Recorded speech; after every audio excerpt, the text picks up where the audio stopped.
بۆ ڕەتکردنەوەی زوڵم هەموو کاتێک لەبارە. هەرچەندە شۆڕشی 14 تەموزی 1950 هیوایەکی بازادی خوازانی عێراق و کوردستان بەخشی، بەڵام زۆری نەبرد زوڵم و زۆری سەرکوردان دەستی پێکردەوە. هەر بۆیە ڕێبرێک ڕاپەڕی و ئەو زوڵمەی ڕەت کردەوە. مستەفا بارزانی.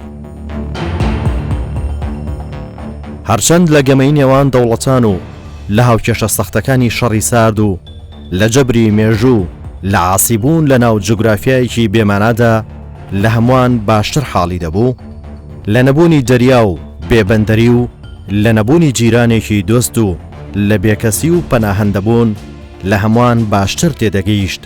دەیزانی کورد و شۆڕشەکەی بێپشتن، دەیزانی گفتەکان فەرمینین، دەیزانی دۆستایەتی چیاکان بەستنین، بەڵام چی بکات؟ زوڵمی سەر نەتەوەکەی پێقبوڵ نەدەکرا.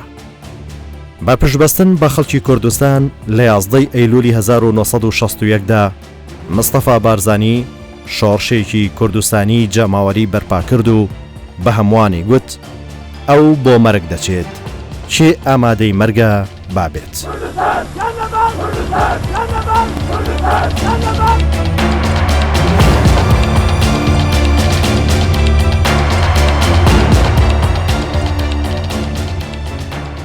هۆی شۆڕەشی ئەیلول بە کورتی ستەمی سەر ملەتەکەی ئێمە بووە، هەرچەندە شۆڕەشەکە نەگەی بوو بەو پلانەی کە بارزانی نەمرویستی. بە قسەی مەرحوم مام جەلال شۆڕەشەکەیان کرد، ئەنی بەسەر مەلا مستەفایان دە سەپاند، بەڵام کە ویستیان ڕایگرن شۆڕەشەکە بارزانی نەمر ئەمەی کرد نەخێ ئێمە دەستمان پێکردوە بێ بەردەوام بێ. حکوومەتی عێراق بە ناوی ئەوەی کە ئەم شۆڕەشە دیفاع لە دەرەبە گشتیوا دەکات، بەس جەوهەری شۆڕەشی ئەیلول بەردەوامبوونی نەهجی پارتی بووە کە ستەمی لەسەر ملەتی کورد و کوردستانی دەستنیشان کردووە و ڕێگاوبانی بەرهەلستکاری ئەم ستەمەیان گردوتە بەر، چ بە خەباتی ئاشتی و ئاخرەکەی بووە خەباتی چەکداری.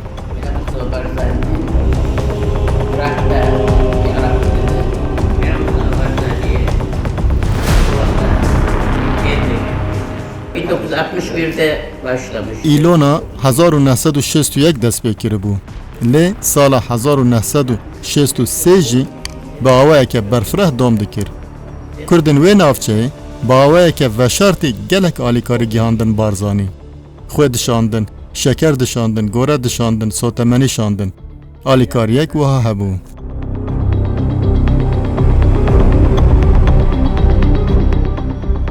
هەرچەندە شۆڕەشی 14 تەموز هەندێک مافی متەواضعی یعنی دا کورد، یەک لەوان مەجاڵی دا مەلا مستەفای بارزانی لە ئیتیحاد سۆڤیەتی بگەڕێتەوە و لە دەستوری موقت مادەی 3 فەقەرەشی یەکەم جار لە تاریخی دەستوری عێراقی کە کورد و عەرەب شەریکن لەو وڵاتەی. لە هەندە جیانیش خوێندم بە زمانی کوردی دەستی پێکرد، بەڵام دەتوانین بڵێین مادەی 3 مادەی مەتاقی بوو، مادەی متەناقض بوو لەگەڵ مادەی 2 کە دەڵێ عێراق و شعبی عێراق بەشەکە لە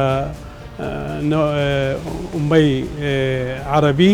لە نێو شۆڕشی ئەیلولدا بوونی سەرکردەیەکی مێژووی و خاوەن تەجروبە کارزما و خوێندنەوەی جدی هەبووە بۆ کوردستان و ڕەوتی ڕووداوەکانی دوای جەنجی یەکەمی جیهانی کە کوردستان دابەشکرا بۆ 4 پارچە. ئەمە خوێندنەوە و گرنگجێکی گەورەی هەبووە لای بارزانی نەمر، بۆیە ئەو توانی بە هەموو توانایەکانی خۆی و بۆ تەجروبانەی کە هەیبوو چ لە شۆڕشی 31 و 32 بارزان، لە 43 و 45 و هەروەها لە مەهاباد کە شۆڕشی ئەیلول بەر لەوەی دەست پێ بکە سەرکردەیەکی تەواو خاوەن تەجروبە، خاوەن خوێندنەوەیەکی جدی بۆ ڕەوتی ڕووداوە جیهانیەکان هاتە ئاراوە کە ئەویش بارزانی نەمرە.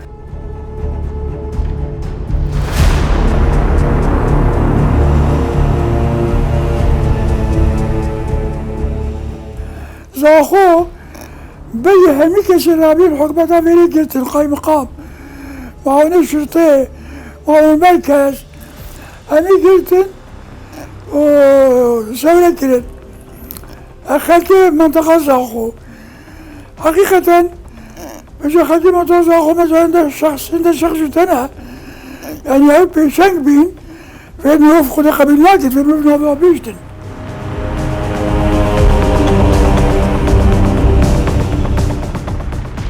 ئەوانەی کە لە داخل ئەو مقاومەتان کرد دوی بە سەبەبی ئەوەی کە ئەو مقاومەتە و ئەو سەورە هەستە مەلا مستەفای بارزانی لە ناوەندی ساڵی 1960 لەبەر ئەو سیاسەتی حکومەتی خراپ بەرامبەری مافی ملەتی کورد بیر و باوەڕ فکری کردەوە کە یعنی ضغط لەسەر حکومەت بکە ئەگەر حکومەت بە دیبلۆماسیەت نەهاتە مەیدانێ دەبی چەک دژی هەڵبژێ.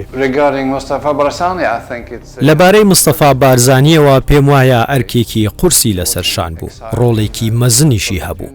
زیاتر لە 12 ساڵ لە یەکەتی سۆڤێت لە تاراوگە بوو، دواتر گەڕایەوە.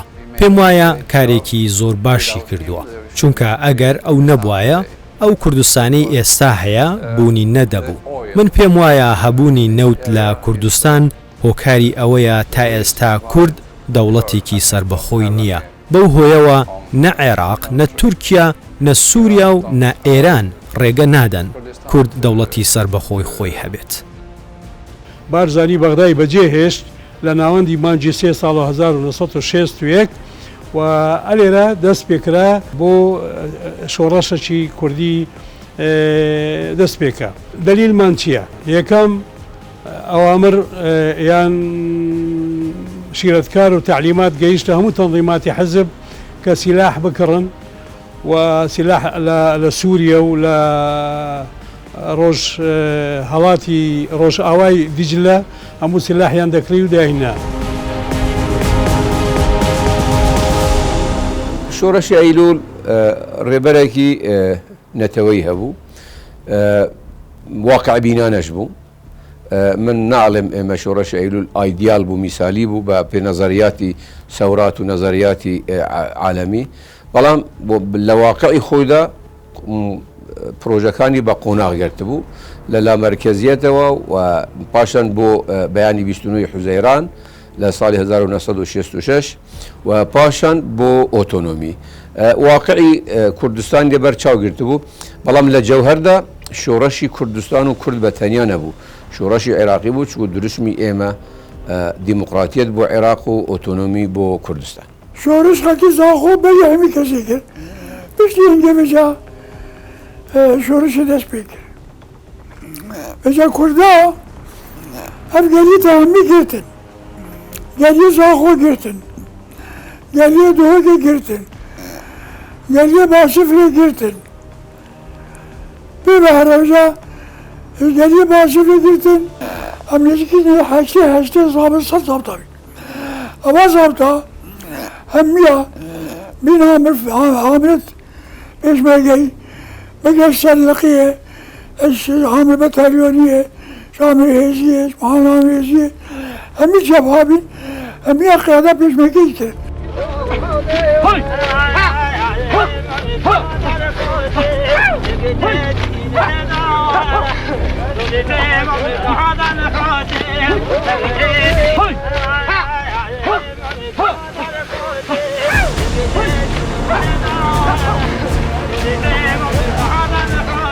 کەرکوب پێویستی بە قووەتە، سنجار پێویستی بە قووەتە، قانەقین پێویستی بە قووەتە. شۆڕش بە تفەنگی سادە و بەچەکی بڕنە و بە پشبەستن بە خەڵکی کوردستان داستان لە دوای داستان و سەرکەوتن لە دوای سەرکەوتنی تۆمار دەکرد.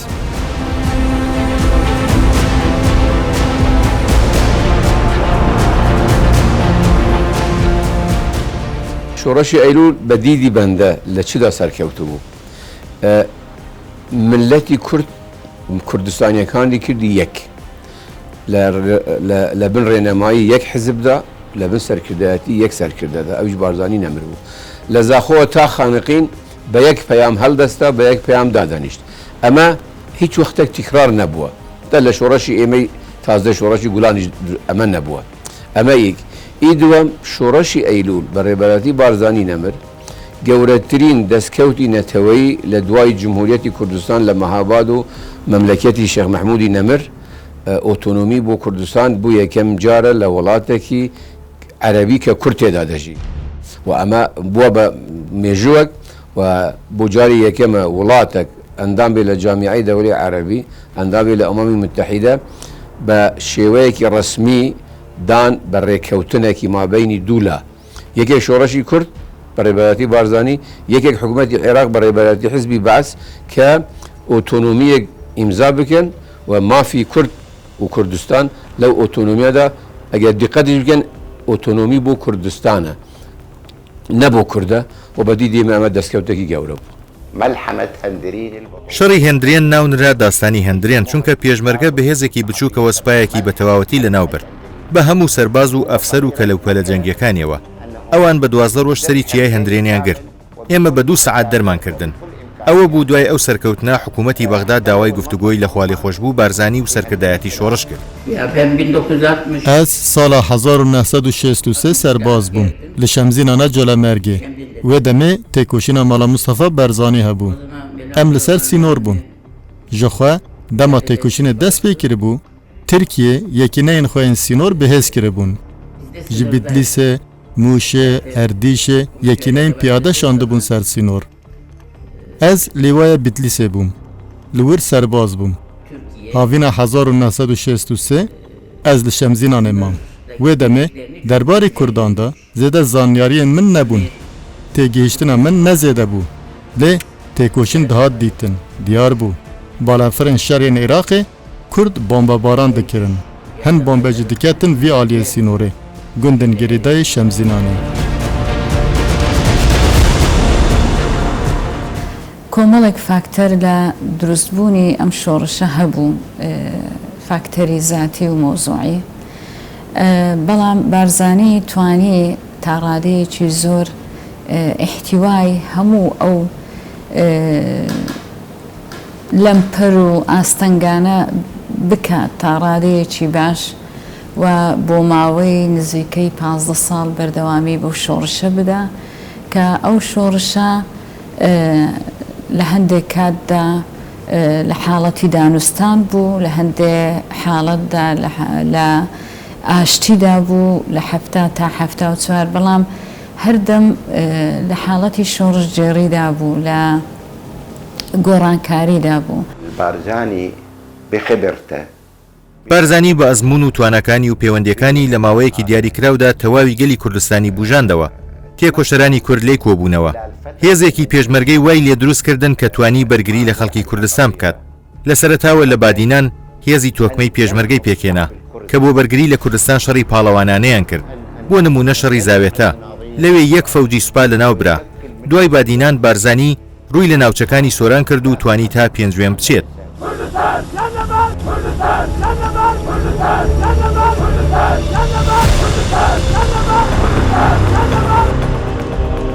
لە ماوەیەکی کەمدا شۆڕش خولی شیاندنی بۆ پێشمەرگەکانی دەکردەوە.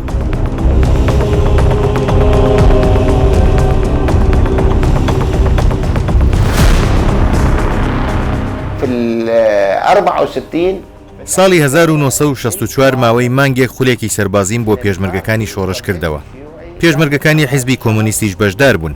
من فێری خێندنەوەی نەخشە و قۆمبارس و تەقەکردن و بەکارهێنانی هاوەنم دەکردن. خوا لێ خۆش بۆ ئیدریس بارزانی لە کۆتایی خولەکەدا بڕوانامەی دەرچوونی بەسەردادا بەشکردن.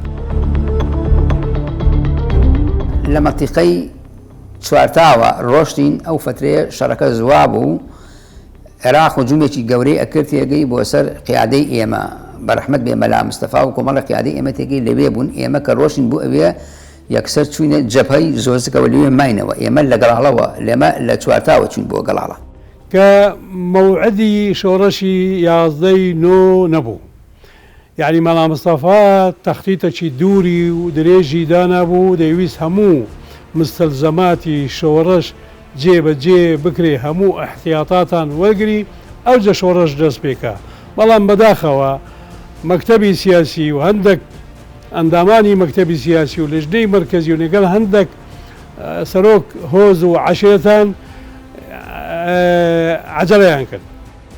من دەتوانم بڵێم وەکو کەسێک کە شارەزاییم لە مێژووی کورد هەیە بڵێم گەورەترین شۆڕش بوو لە ڕووی کۆمەڵایەتی، لە ڕووی فەرهەنگی، لە ڕووی سیاسی و بوارەکانی تر.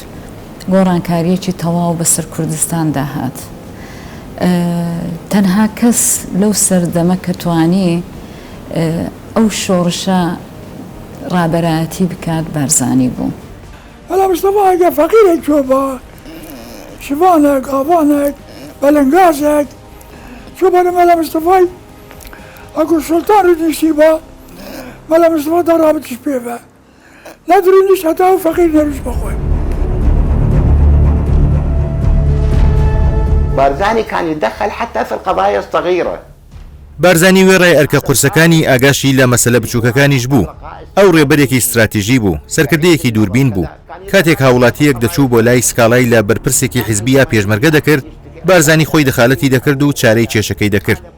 ئەوەی کە کەسایەتێکی کاریزماتیکی هەبوو تەنها بارزانی بوو و ئەو توانی هەم لەلایەک سوود لە حیزبایەتی وەربگرێ و پشتگیری دەکرد لە کاری حیزبایەتی وەک تەنزیم، وەک دیسپلین، وەک کۆکردنەوەی کورد لە هەموو ناوچە جیاجیەکان لە کوردستان هەر لە خانەقینەوە بگرە تاکو کوردانی فەیلی تاکو زاخۆ. بەرگری شۆڕشی کوردستان پایەکانی دەوڵەتی لە بەغدا هەژاند. زۆری نەبرد لە شوباتی 1963 حکوومەتەکەی عەبدولکەریم قاسم بە کودەتایەکی خوێناوی لە ناوچوو. لە یەکەم هەنگاوتە کودەداچیەکان داوای گفتوگۆی ئاشتیان لە شۆڕش کرد. بارزانی ئاشتی ڕەت نەکردەوە. بارزاني لم يكن يثق ڕاستە بارزانی بڕوای بەڕژێمەکان نەبوو، بەڵام بە هەموو گفتوگۆیەکی ئاشتی ڕازی دەبوو. لە بیرمان لە گفتوگۆکانی 1966 وتم ئێمە زانیاریمان هەیە حکوومەت هێزەکانی بڵاوە پێکردووە و بە تەمای پەلامەردانی ئێمن. بارزانی گوتی من بڕوا بە تۆ دەکەم و هەرواش دەبێت، بەڵام پێویستی شەکاتێک دابین بکەین خەڵکو و پێشمەرگەش پشوویەکی تێدا بدەن، جوتیارەکان کارەکانی خۆیان بکەن.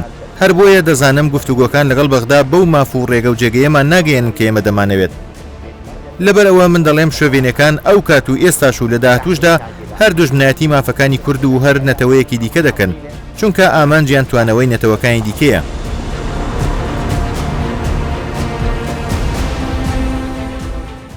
حەفت جار دانوستاندود و گفتوگۆ مفاوەڵات لەگەڵ شۆڕشی ئەیلول کرایە. هەموو دانوستنەکان بە سەرۆکایەتی مەلا مستەفا بوو. کورد ناچار کراوە دەستبینتە چەک و شۆڕشکردن. بەواتایەکی دیکە ڕێگاکانی دیکەی لێ قەدەغە کراوە، واتە یان هیچ مەجالێکی دیکە نێشتراوەتەوە بۆ ئەوەی هەناسەیەک بدات بۆی بتوانێت بە ڕێگای ئاشتیانە کێشەکەی چارەسەر بکە. بارزانی بۆ ئەوی نیشانی بدات کە ئەو ئاشتی خوازەوە ئەو دەیەوێت بە شێوازێکی ئاشتیانە کێشەی سیاسی نەتەوەی کورد چارەسەر بکات.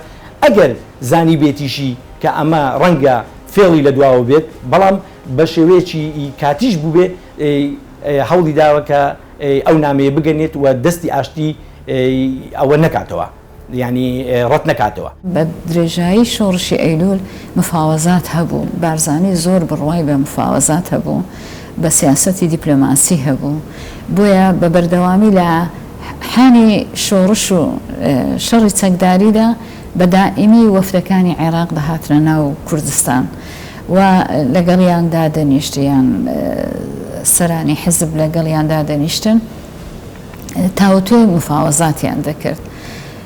کە شۆڕشی ئەیلول دەستی پێکرد سەردەمی عەبدولکەریم قاسم بوو و نێوانی کورد و ئەو تێکچوو بوو و شەڕێکی گەرم هەبوو لە بینی کورد و بەغدا.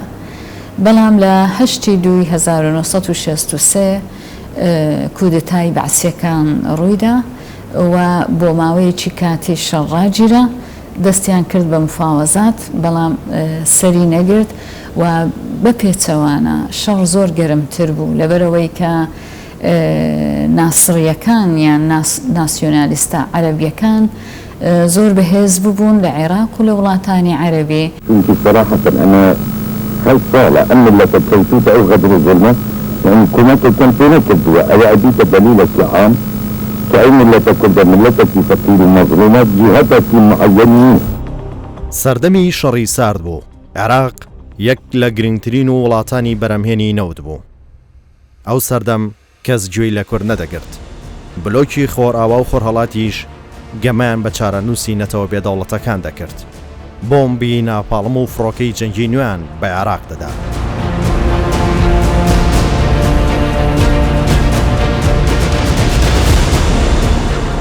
من لە جەبهەی زۆزک لەوێ بووین ئێمە لە زۆزک بووین فسفۆرەکە لە منیە فسفۆرش کە بەکاریانی تێگەی دیاری سۆڤێت بەوی فرۆشت نەوتی لێوەرگرت ئەو کیمیاویەیە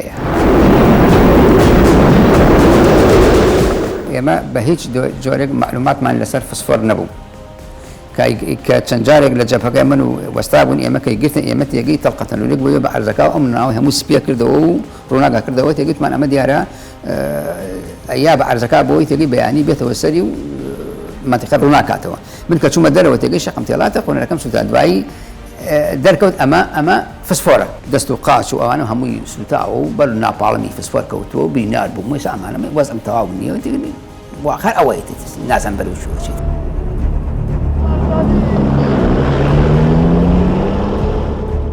کە ئەمریکا ساڵی 74 منی برد بۆ بەریتانیا لە بەریتانیا من مام و هەموو ڕۆژنامەنووسەی دنیا هاتن سەر من بوون هەرو کاتەش بوو کە من لێوە بووم تێگەی کارە ساتێک کە دروست بوو تێگەی ئەمریکا خۆی کردی شای ئێران و سەدامی برد لە جەزائیر داینا ئیتفاقی پێکردن تێگەی ئەوە بوو هەرسی بە شۆڕشی کورد هانی کە من کە هەرسی بە شۆڕشی کورد هانی تێگەی مەسەلەی زۆر گەورە بوو چکە من لە خەسانە کەوتە بووم تێگەی ئەمریکان هاتن دەگەی سێ من هاو من ئەخسن ناو تیارە لە من وایە لەم خەسخانە دوێژن بۆ خەسانەی تر من 4 ساعت لە ئاسمانە بووم لە تاران هاتمە خوارەوە تکە لە تاران هاتمە خوارەوە عینی کاتێکی چوومەوە دەگەی سەردانی بەرەحمەت بێ کاکە ئەدریسم کرد و کاکە ئەدریس پێ وتمەتی زایر خەم نەخۆیت تۆ گەڕایتەوە بۆ ئێرە بەڵام ئێمە چاکەتەکەی مەلا مستەفات بۆ فرۆشین ئەنێرینەوە بۆ عینی خەستەخانە چارەسەر هەرەکەین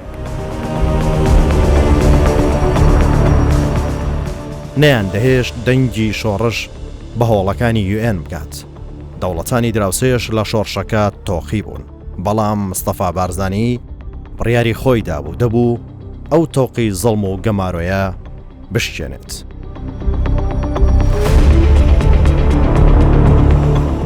یەکەم هەنگاوی ناساندنی شۆڕش و عەدالەتی کێشەی کورد بە دنیا لە ڕێگای بارزانی نەمرەوە بوو کە بیری لەوە دەکردەوە کە چۆن بتوانێت ئەو گەمارۆیە بشکێنێ کە بەرامبەر شۆڕش لە زمانی عەبدولکریم قاسم دەوری کوردستان و شۆڕشی کوردستانی دابوو ئەوە بوو تەکلیفی لە ئەحمەد تۆفیق کرد ئەحمەد تۆفیق عەبدوڵڵا ئیسحاقی خۆی ئامادە کرد و چوو ئێران لە ئێران پەیوەندی بە ویلیام ئیگڵتنەوە کرد کە بێتون سەردانی کوردستان بکە بۆ ئەوەی ئەو تەوقا ئەو گەمارۆیە بشکێنن بەڵام ویلیام ئیگڵتن نەهات لەبەر ئەوەی باری تەندروستی نەساغ بوو بەڵام پێشنیاری بۆ ئەحمەد تۆفیق کرد کە بستە بیرۆت دانە ئادەمشمیت کە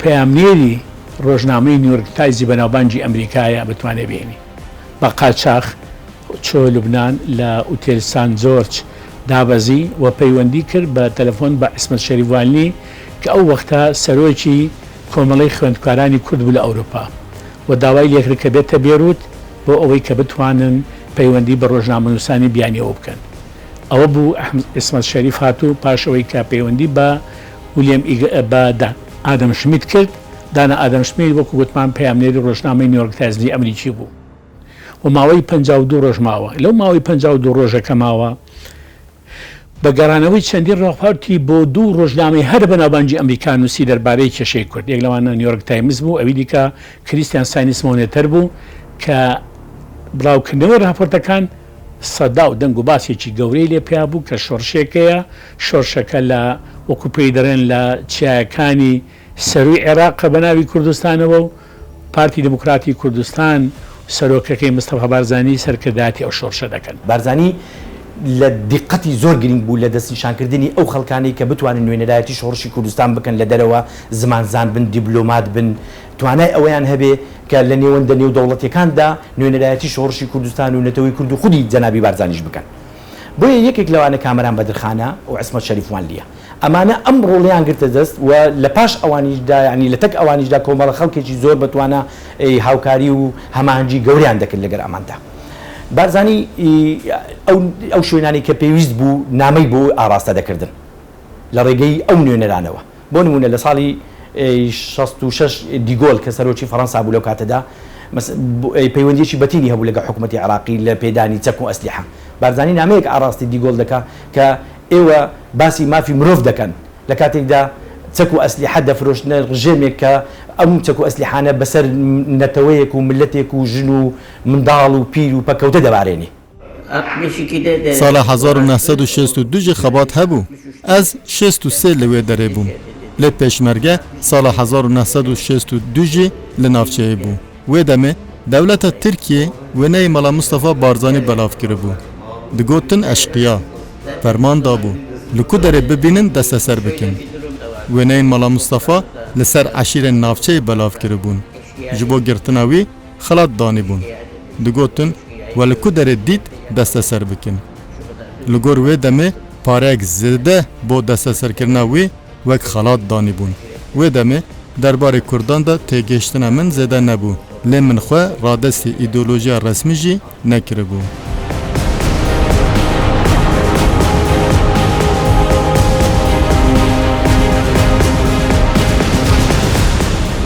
جارێک چوون بۆ نەتەوە یەکگرتوەکان لە نیویۆرک ساڵی 1974 بۆ ئەوەی کە داکاو سۆریا دوو گوندی مەسیحی کورد لە منطقەی مووسڵ ئاگردرا سوتە لەلایەن حزبی حزبی باس و حکوومەتی بەغداوە ڕاستەکەی ئیتر کە چوومەوێ بەڕاستی لەبەرەوەی کەمە دەوڵەت نین هیچ کەسێک نەیویست باسی مەسەلەکە بکە لە جەمعیە عمومی لە نەتەوە یەکگرتوەکان و بۆ ئەوەی بتوانین ئەو مەوزوعە بکەینەوە لەوێ قسەی لێ بکەین پێویستە دەوڵەتێکی ئەندام کە دەوڵەتە ئەندامە لە نەتەوە یەکگرتوەکان ئەبێت سپۆنسەرمان بکەن ئیمجا ئەتوانن ئەو مەسەلەیە باس بکەن من بەبیرم دێ 55 دەوڵەت خەریک بووم لەگەڵیان پەیوەندیم کرد لەگەڵیان لەوێ مەسیلەکانیان بۆ ئەوەی ئیقناعیان بکەم سپۆنسەری ئەم شتە بکەم بۆ ئەوەی باسی ئەو بەسەرێ بکەن لە جەمعیە عمومی هەمویان گوتیان ئەمە نایکەن.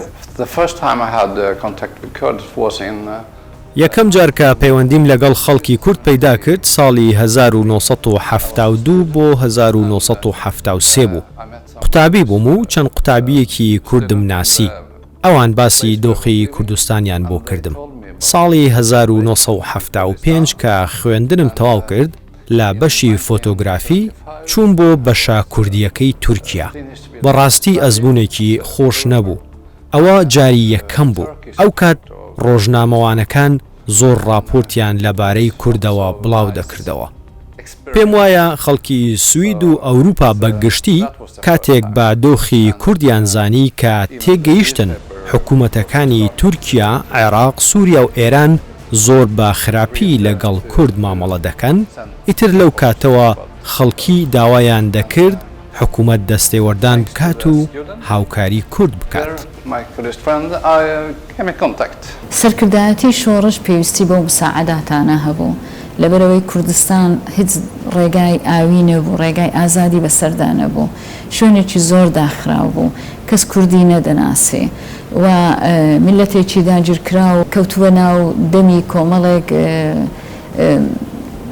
وڵاتی زۆر زلهێز و بەهێز و پڕنفوز و پڕنفوس بۆیە ئاسان نەبوو یاریکردن لەو ناوچەیە یاری سیاسی بەڵام زۆر زیرەکانە سەرکردایەتی شۆڕش بەبێ ئەوەی خۆیان ناچارکەن ملکەتی هیچ ئایدۆلۆژیەک و هیچ جەمسەرێک بن ئەو یارمەتیانیان وەردەگرت پێم وابێت دەجار سەردانی کوردستانم کردووە سەردانەکان لە 1975ەوە دەستیان پێکرد ساڵی 1979 ویستم سەردانی کوردستان بکەوم و چاوم بە مستەفا بارزانی بکەوێت چونکە مستەفا بارزانی بەلای ئەوروپیەکانەوە کەسی یەکەمی کوردە و سەرکردەیەکی مەزن بوو بۆیە ویستم لە نزیکەوە بیبینم بەڵام کاتێک کە گەیشتمە هەکاری پۆلیسی تورکیا ڕێگەیان نەدا بپەڕمەوە ناچار بووم بگەڕێمەوە و دواتر بیستم کە مستەفا بارزانی کۆچی دوایی کردووە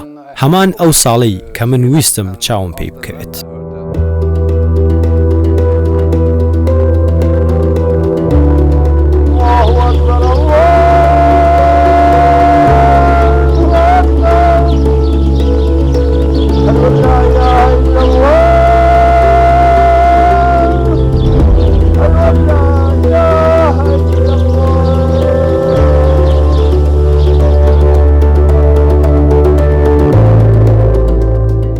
مافی گەلان و ئازادی گەلان خەواتی گەلان لە لایەکدا بنێ پشتیوانی نێودەوڵەتی و لە بن سێبەری مافی مرۆڤ و پشتیوانی لە عەدالەتی قەزیەکی ئەم ملەتیان ئەو ملەتە لە لایەک بەرژوەندی هێزەکان لە لایەکی ترەوەن دەوڵەتە ئەقلیمیەکان لەبەر ئەوە لە بارزانی نەمریان پرسی عەدالەتی قەزیەی کوردی چەند پشتیوانی هەبووە لەلایەن نێودەوڵەتی و ئەقلیمەوە گوتی عەدالەتی قەزیەی کوردی عەدالەتێکی سپیە وەکو پەڕۆیەکی سپی بەڵام یەک بەرمیل نەفت 1000 متر قوماشی سپی ڕەش دەکات لەبەر ئەوە ئەمەی کە بنە مافی مرۆڤ و ئەوە لە ئەفغانە ئەوەی لە وڵاتەکانی ترە لەبەر ئەوە ئەم وڵاتانە زیاتر بەرژەوەندی خۆیان ئەمێنێتەوە چ زیرەکی شۆڕەشەکان هەر شۆڕەشێک بنێتە نایی کورد خۆی چون لەگەل زروفەکانی زاتی و مەوزوعی بگونجێنێ و یەکێک لە پێداویستیەکانی هەر شۆڕەشێک لە هەر پارچەیەکی دنیا بێ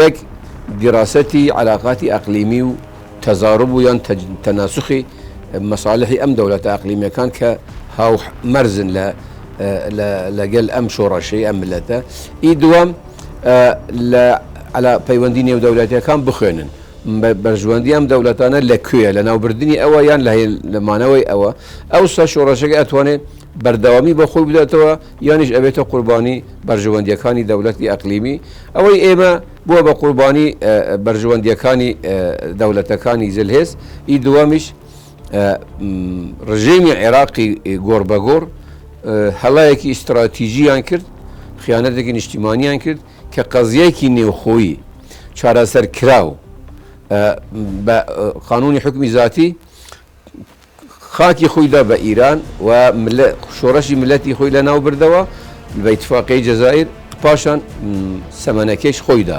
ئەنی خۆشی بەهاکی زەریبەکەیدا لە ئاخرەکەی سەریژی لەسەردانە.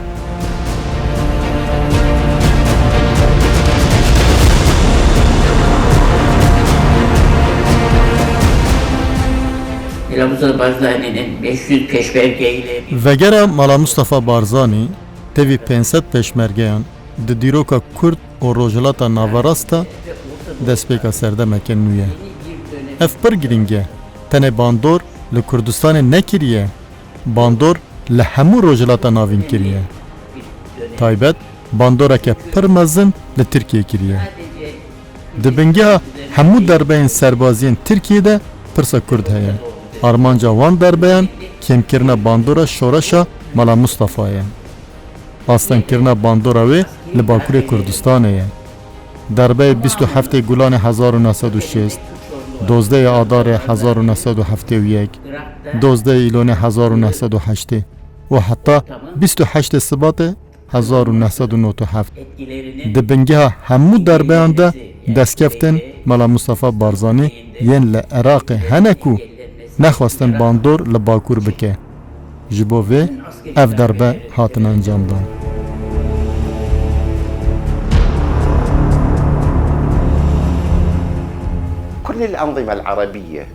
هەموو ڕژێمە عەرەبیەکان یان هەموو ڕژێمە عێراقیەکان هەڵوێستیان لە دۆزی کورد شۆوێنی بوو. ڕەگەز پەرستانە بوو، نەتەوە پەرست بوون تا سنوورێکی زۆر بێتام. هەر بۆیە دانیان بە هەبوونی دۆزی کوردان نەدەنا، دانیان بە گەلی کوردستاندا نەدەنا. لە ڕاستیدا بارزانی بڕوای بە هیچ کام لەو ڕژێمانەی بەغدا نەبوو لە سەردەمی پاشایەتی و لە دوای کۆماریشدا.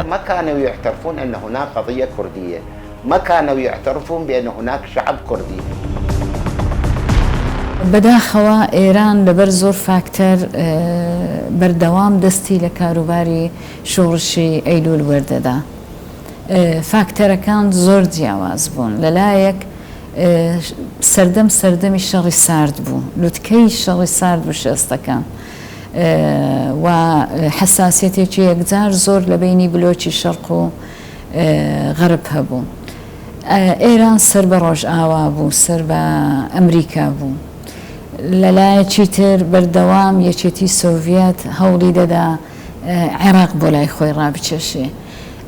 لەو حاڵەتانەدا کە شۆڕشێک لە پارچەیەکی داگیرکراوی کوردستان ڕوو دەدا، تۆ بە ناچاری ڕوو لەو دراوسەیە دەکەی کە پێچەوانەی ئینتیمای ئەو دەوڵەتە داگیرکەرەیە کە تۆ تێیدا شۆڕش دەکەی. دەوڵەتان هیچ کاتێک هەمیەتێکی وایان نەداداینێ وەکو دەوڵەت دایما خەریک ئەبوون لەوەی کە خۆیان لە ئێمە دوور خەن، نایان دەویست علاقەتیان لەگەڵ حکوومەتی عێراق یان حکوومەتەکانی تری کە داگیری کوردستانیان کردووە بکەن. بۆیە چەند خەریک دەبوون خۆیان لە ئێمە دوورە خست و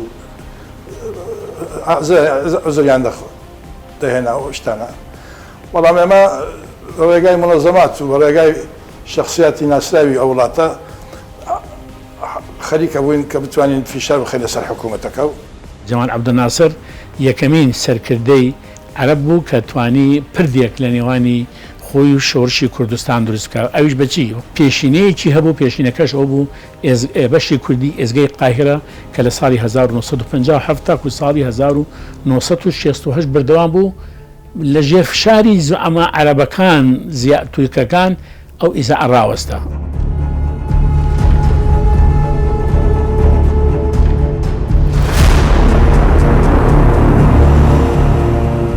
الحكومات العربية مع الأسف حکوومەت و دەوڵەتە عەرەبیەکان بەداخەوە دەسوەردانیان بۆ دۆزی کورد زۆر لاواز بوو. لەو دیدەیانەوە کە پیان وابوو دۆزێکی ناوخۆییە و دەبێت لە ڕێگەی بەغداوە چارەسەر بکرێت. دەوڵەتانی خۆراواش هەمان دیدیان هەبوو، چونکە ئەو کات ململانەکە لە نێوان ئەمریکا و یەکێتی سۆڤیەتدا بوو. ئەم دوو زلهێزەش خۆیان لە پشتیوانیکردنی ڕاستەوخۆی دۆزی نەتەوەکان و میلەتان بەدوور دەگرت. بەڵام پشتیوانیان لە دەوڵەتە دیکتاتۆریەکان دەکرد، هەر بۆیە لە ئاست جینۆسایدکردنی گەلاندا چاوی خۆیاندا دەخست.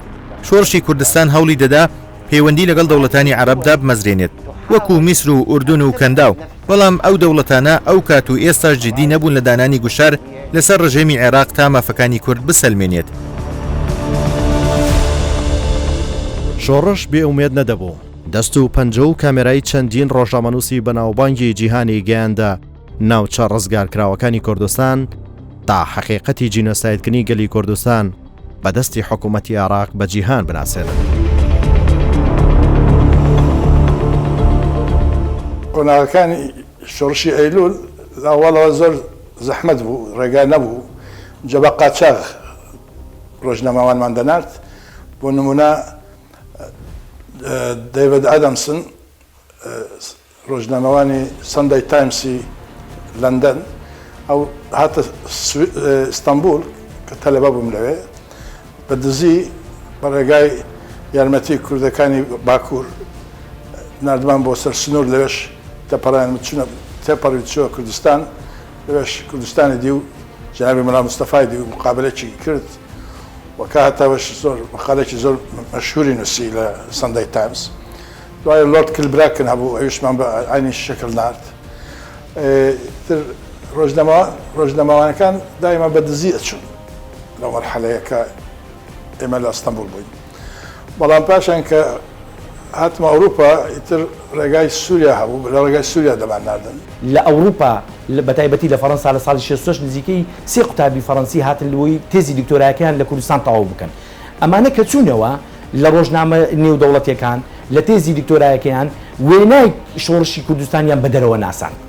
و ئەمە توانی پشتگیریەکی نێودەوڵەتی بۆ شۆڕشی کورد، چونکە تو لەبیرت نەچێ هەموو ئەو ڕژێمانی کە کوردستانیان بەسەردا بەشکراوە گەماروی ئابووری، گەماروی ئیعلامی، هەموو گەمارویەکانی چی لە نەفسیش تابووری پێن چ ناوی لێدەنی بەسەر ئەو پارتزانیاندا ئەوە دەکرد. لۆی دەرەوە بە هیچ شێوەیەک زانیاری وردی نەبێ لەسەر ئەو شۆڕشە و لەسەر ئەم خەباتە مرۆڤانەیە. کە من بینار بووم ئەو کارەساتە زۆر زۆر گەورە بوو تێگەی بۆ دنیای دەرەوە، چونکە دوای حربی عالەمی دووەم و دوای هۆرۆشیما سێم جار بوو چەکی منعکراوی کیمیاوی فسفۆر بۆم بوو لە عەرزی عێراق کەوتە خوارەوە بەر من کەوت.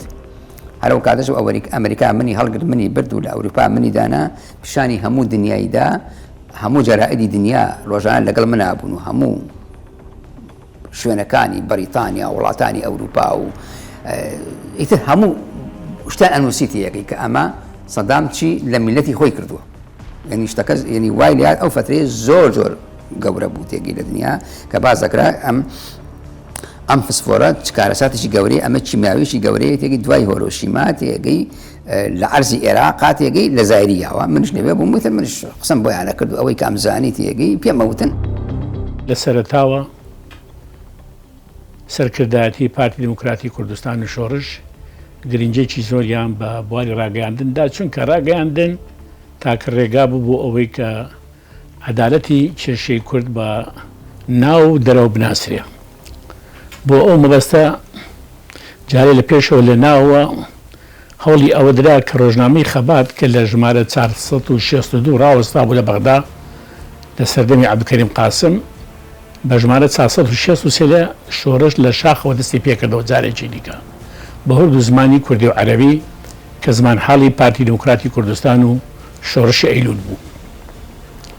طبعاً دەرچوونی ڕۆژنامەی خەبات لەو سەردەمە و بڵاوکردنەوەی بە شێوەیەکی فراوان بە تایبەتی لە بەغدا و لە قونسولی و سەفارەتەکانیش دەنگدانەوەیکی باشی هەبوو بەرامبەر بە شۆڕش و بەرامبەر داخوازەکانی گەری کوردستان.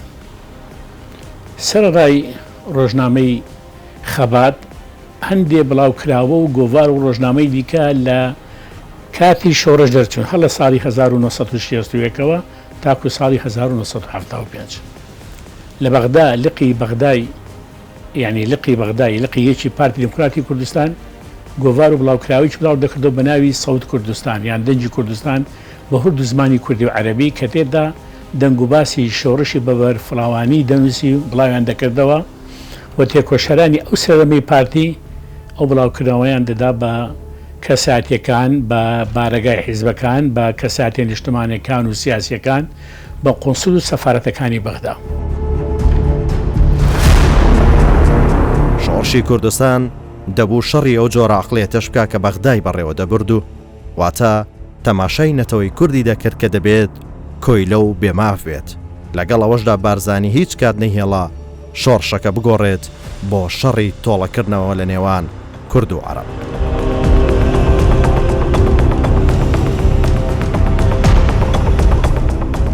الميزة اللي موجودة عند البارزاني تایبەتمەندیەکی بارزانی ئەوە بوو ڕێبەرێکی دووربین بوو هەر بۆیە دەڵێن بارزانی ڕێبەرێکی ڕەسەنی عێراقیش بوو یەکێک لە هێما باڵەکانی گەلی عێراقیش نەک هەر ڕێبەر و هێمایەک بۆ گەلی کوردستان دیدی ئەو استراتیژی و دوورمەودا بوو هەموو هەوڵێکیدا ململانیەکە نەگۆڕێت بۆ ململانەی نێوان کورد و عەرەب هەر بۆیە تەنانەت لەگەڵ سەربازە دیلکراوە عەرەبەکاندا مامەڵەیەکی باشی جیاوازی دەکرد جیاواز لەو چەکدارانەی کە ببوون بەجاش چونکە پێیوا بوو ئەو سەربازە عەرەبانەش هەروەک ئێمە لەلایەن ڕژیمەوە زوڵم لێکراون بارزانی هەموو هەوڵێکیدا پێشمەرگە کاری تۆڵەکردنەوە نەکات هەرچەندە ڕژیم چەندین کاری تیرۆری زاڵمانەی دەکرد پێشمەرگەی زیندە بەچاڵ دەکرد یەکیتیە سۆڤێتان و ئەمریکاژی دناودا وێ دەمێ تو هێزێک لە تەنش کوردان نەبوو تو ئالیەک ئالیکاریە کوردان نەکریە بریتانیا فەرەنسا ئەڵمانیا نە لە با کوردانن ژخوا دەولەتێن ڕۆژهەڵاتە ناوین ترکیە ئیران عێراق سووریە هەموو نەیارن کوردانن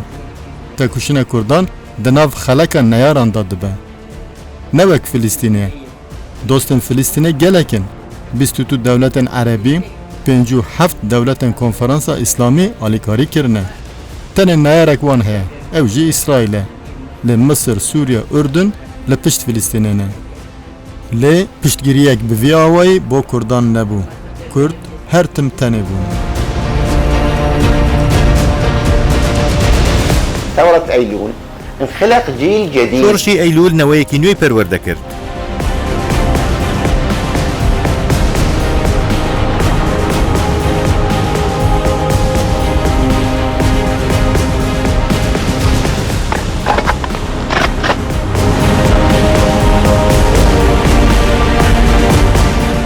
عێراق تەمەنی خۆی کە لەوەتی دروست بە لەوەتی بەعس هاتە سەر حکم تێگەیتر هەوڵیا هەموو جۆرێک هەموو شتێ بکات تێگەنیە بۆی کورد نەیەڵێت ئەبێت خۆی بێت و عێراق بێت مەسەلەکە تێگەی شەڕێک بوو لە بینی ئێمە و ئەوانە ئیتر عێراق هەموو جۆرە شتێکی بەکارانی کە ئەوە بوو کە نەیتوانی کە شەڕی کورد بکە و شەڕی ئێمە بکاتێکی ئەوە بوو تێگەی ناچار کە قومبەلەی فسفۆری بەکارهانی لەبیر نەکە هەندێک ئەحزابی عێراقی هەبوون مووقفیان معتەدل بوو بەرامبەری دۆز و مافی ملەتی کورد.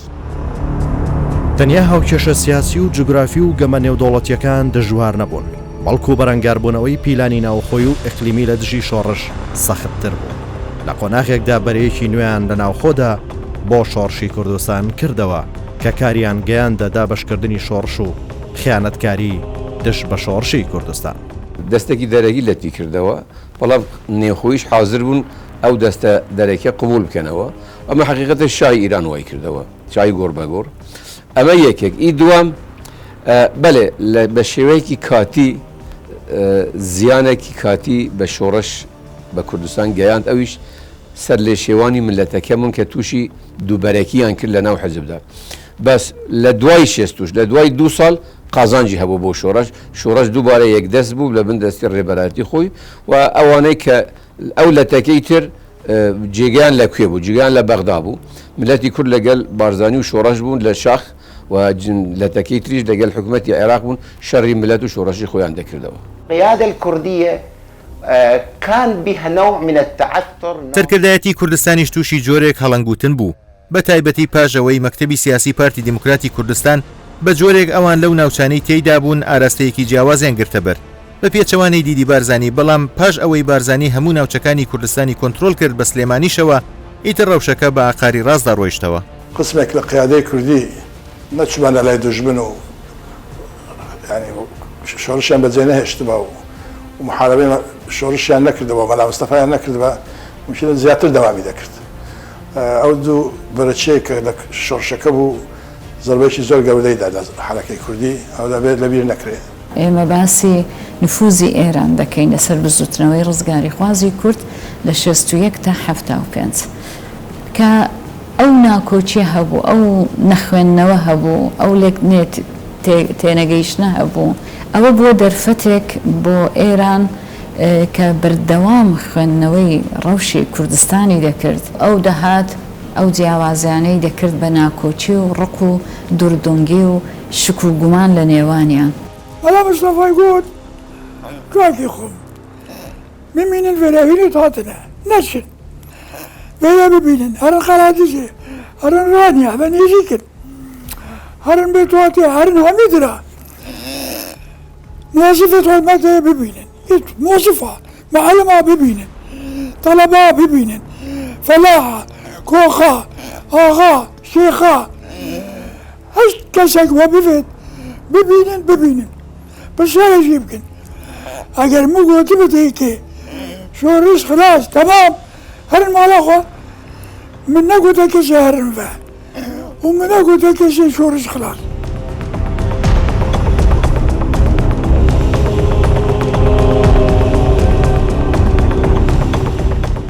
لە ئاخر دانوستان کە لە جەزائیر کۆبووبوونەوە بۆ مەسەلەی ئۆپێک لەوێدا دەرفەتێک دەڕەخسێنن بۆ ئەوەی شاو سەدام کە جێگری سەرۆک کۆماری عێراق بوو بێن بۆ دانوستان مێزی گفتوگۆ و لەوێدا ڕێککەوتنی جەزائیریان ئیمزا کرد.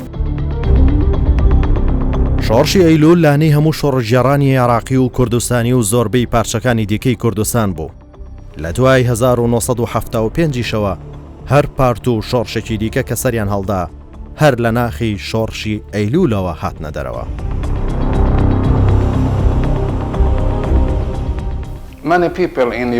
ئەوروپیەکان زۆریان لەسەر مستەفا بارزانی و خەباتی ئەو بیستووە، بەڵام پێم وایە لە 1970 بۆ هەموو جیهان دەرکەوت کە سەدام حوسەین چ جۆرە کەسێکە و دەیەوێت کورد قڕ بکات.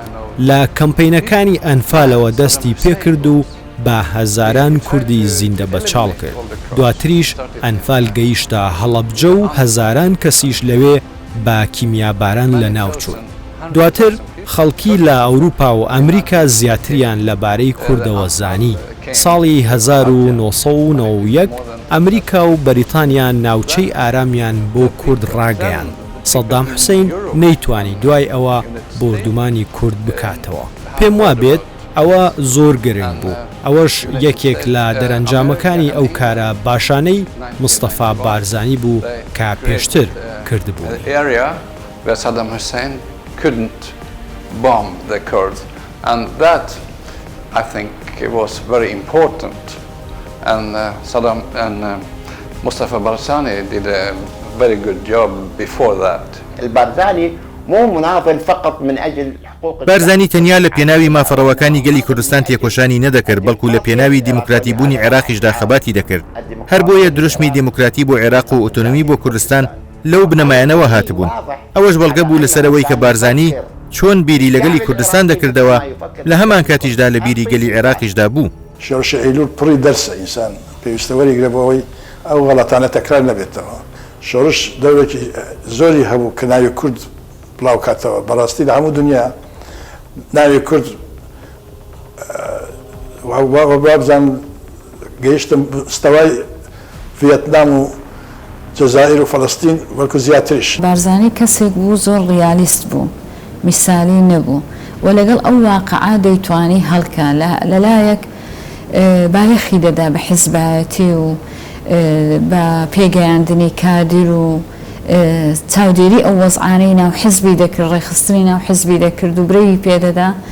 لەلایەکی تریشەوە زۆر بایەخی بەو عیلاقاتی عشایر و احتیواکردنیان و لەخۆگرتنیان. شۆڕشی ئەیلول بە قیادەی حیزبێکی بوو وەوە ئەویش پارتی دیموکراتی کوردستان. دوام سەرۆکی ئەو حەزبەی و سەرۆکی شۆڕەشی تەجروبەکی دوور و درێژی هەیە لە خەباتی پارتیزان و سیاسەتی حکوومەتی. هەتا ئەمڕۆژ بە هەزاران خەباتکار لە هەر سەنگەرێک ببن هەر خۆیان بە قوتابی یەکەم قوتابخانە و یەکەم ڕێبەر و یەکەم ڕێباز دەزانن کە ئەویش ڕێبازی بارزانیە. ئەو ڕێبازەی لەگەڵ گۆڕانی سەردەم و پێداویستیەکانی خەباتدا خۆی تازە دەکاتەوە. دوا هەوڵی شۆڕش گێڕانەشی ئەنجامدانی ڕێفراندۆمی سربەخۆیی کوردستان بوو بە ڕێبەرایەتی سەرۆک مەسعود بارزانی، چونکە بڕوای بەوە هەیە کە بۆ ڕەتکردنەوەی زۆڵم و زۆر هەموو کاتێک لەبارە. گەورەترین سرمایە بۆ من خۆش ئەوەیە کە من تەمەنێکی زۆر زۆر دوورە درێژە لە وڵاتە دوورم، ئێستا ئەگەڕێمەوە تێگەی ئەم کوردستانە ئازاد و سربەخۆی و ئەم خوشتە خۆشە تێگەی ئەمە خەیاڵی ئەمە چێ دروستی کرد؟ ئەمە باسیکەم بەڕاستی تێگەی ئەمە مەلا مستەفای پێشمەگە دروستی کرد کە ئێستا ئەم ئازادی کەسا لە کورسانەیە کە ئێستا ئەم حکومەتەمانەیە کە ئێستا هەموو لایەک بەڕێوەی ئەباتێگی ئەمە پێشمەرگە و مەلا مستەفای پێشمەرگە ئەم ئازادی دروست کرد. شۆڕەشی ئەیلول ئەزمونێکی دەوڵەمەندە، خەڵکێک دوێن خۆیان لێ نەکردە صاحب، بەڵام ئەمڕۆ خۆیان لێ نەکردە شەریک، ئەمڕۆ خۆی شەریک ئەبینەوە. ئەمەی ئەمڕۆ هەیە بەردەوامیە لە شۆڕەشی ئەیلول، چونکو لە شۆڕەشی ئەیلول بنەماکانی فیدرالیەتی ئەمڕۆماندانە، ئەنی خەڵکیاڵێ ئەمڕۆ ئێمە لەگەڵ عێراقیان ساڵی 92 نەخێر لە 74 پارتی دیموکراتی کوردستان پرۆژەی فیدرالیەتی هەبوو.